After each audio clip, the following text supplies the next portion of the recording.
Hey guys, welcome to the very first episode on Love 4x4 channel. If you guys haven't yet, I would appreciate you guys taking out the time to like, subscribe, and let's get this channel growing with all your 4x4 content.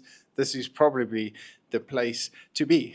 So I thought it was fitting that our first long form video content would be about this incredible build we have just finished, the latest Land Cruiser 300 GRX. It's been a build that would sit with me for a very, very long time. Not only does this thing look incredibly cool, but it serves a practical and more specific purpose in the overlanding space. Something completely out of our depths, because we are more based on kitting things out for the rugged terrain, the hunting enthusiast, the professional hunter. So when this opportunity came about of creating this overlanding experience on this 300, we took it with both arms.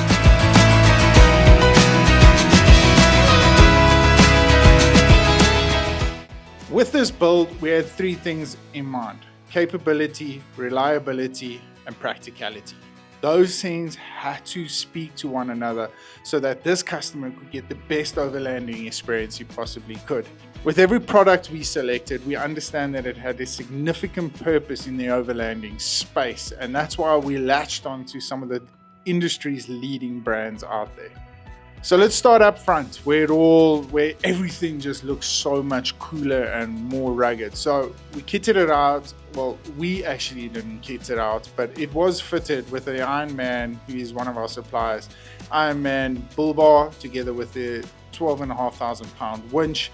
This is the capabilities of this machine, and with that, we understood that with having this extra weight, we would have had to, at a later stage, upgrade the suspension for the overlanding experience. But before we get to that, also it was kitted out with the Ironman 7-inch spotlights.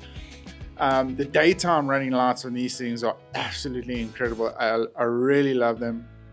And not only do these spots give a more direct beam, but it also adds a little bit to the flood aspect. Now on the bumper, you guys can see that there are some on the fog light displays, there are two different colors, a white light and a more orange light.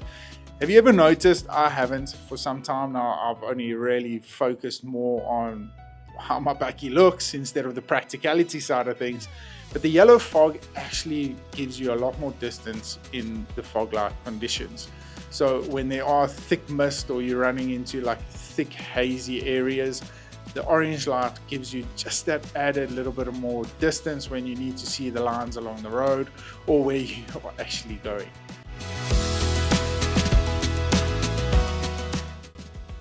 Underbody protection, we went with the Gobi-X plating system. We fitted it out with the transfer casing as well as a bash plate. On the side profile of the vehicle, you guys can see that we kitted it out with the Gobi-X Expedition rock sliders. These things are absolutely amazing. They don't come with a high lift jack point, which is probably an aspect we were never going to use on this vehicle, but they really set themselves apart, and bolting directly onto the chassis just gives them that added bit more strength to them, taking away the old plastic side skirts, and we adding these more rugged looking, giving you a little bit more clearance as well as practicality out in the 4x4 world.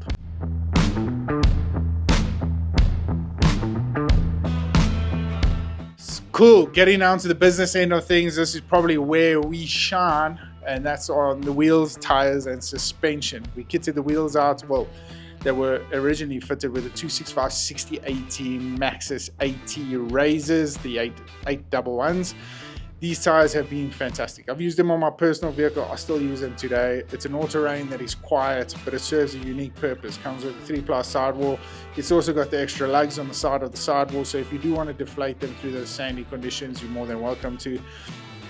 Pressures we're running on this particular build is at the moment sitting at 2.2 bars, because you will be towing a caravan up into the North African parts of the world, but we highly suggest you can drop them down as little as 1.8 bars in those more rockier, difficult conditions. We paired this up with the Fuel Fortress wheels with the bronze insert and the black lip, and with a 20 plus 20 offset. This just gives it that more bulkier feeling, Went out there, we stuck with the 18 inches because we wanted that higher profile sidewall, and it's come out absolutely amazing.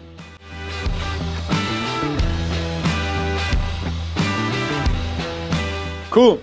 Before we get to the top, we've got to finish on the bottom. So we went with the Ironman foam cell suspension kit from front to back, together with the heavy duty control arms.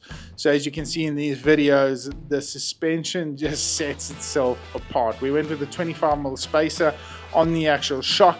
Those of you that have fitted and are familiar with the Ironman suspension, it comes with a chrome ring that sits underneath the housing plate on the shock, and it just sets that nose apart. We went with the C standard spring set, and the reason why we had to do that was with all that added extra weight on the front, being the bumper and the winch, we had to make sure that the spring was going to be able to handle that weight. A lot of people get the misconception that it's all in the shock. It's not. It's in the actual spring. So we kitted this out from front to back with the full Ironman suspension, and it looks absolutely amazing. And a little added benefit to it, we went with the opposite lock tough dog airbag suspension, insert for the springs.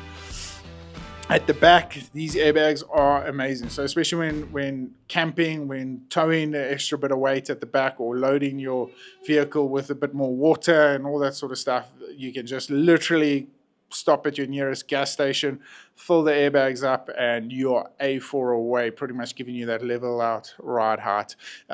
Without any load, we're running these airbags at a 0.5 bar pressure. You can't have no pressure in them, because if you are going to go through a bit of rugged terrain, the airbags stand a huge possibility of tearing or getting damaged. So we filled them up with 0.5 bars.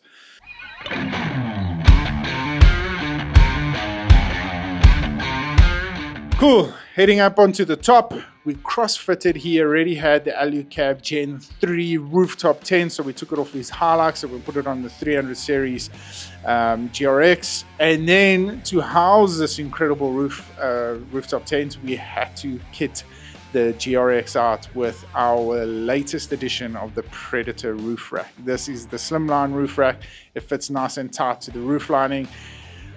Meant to be giving a lot less road noise, but when you're on these overlanding experiences, that's the least of your worry, but it looks exceptionally cool. So traveling weight at 150 kgs, and then stationary weight, you can pump it all up to 250 kgs on the top, which is kind of exceptional.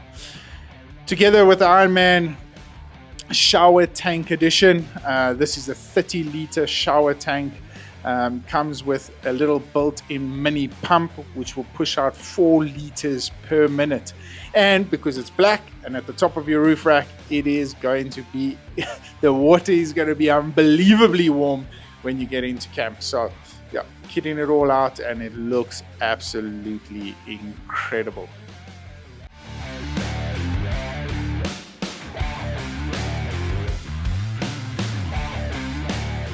Well guys, that's a wrap for our very first long form video, as well as our most unique overlanding build yet to date. We did a couple of extra things, like refitted these front runner draw systems. We took out the back seats and all that sort of stuff. I thought that would have been cool to show in the video, but for now we just wanted to focus on some of the things that we were involved in this incredible build. So like always, if you guys really enjoyed this episode and you would like to see more, I would love the support and the appreciation. Maybe drop a comment down below. Let us know what you guys are running on your overlanding experiences, and I look forward to hearing from you guys in the near future.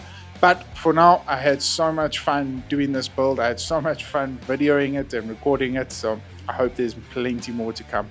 As always, here at Love 4x4, we put our pride and passion into every single build, so you guys can be rest assured. If you want to find out more, contact us on any one of our social media platforms. But for now, we'll see you guys soon.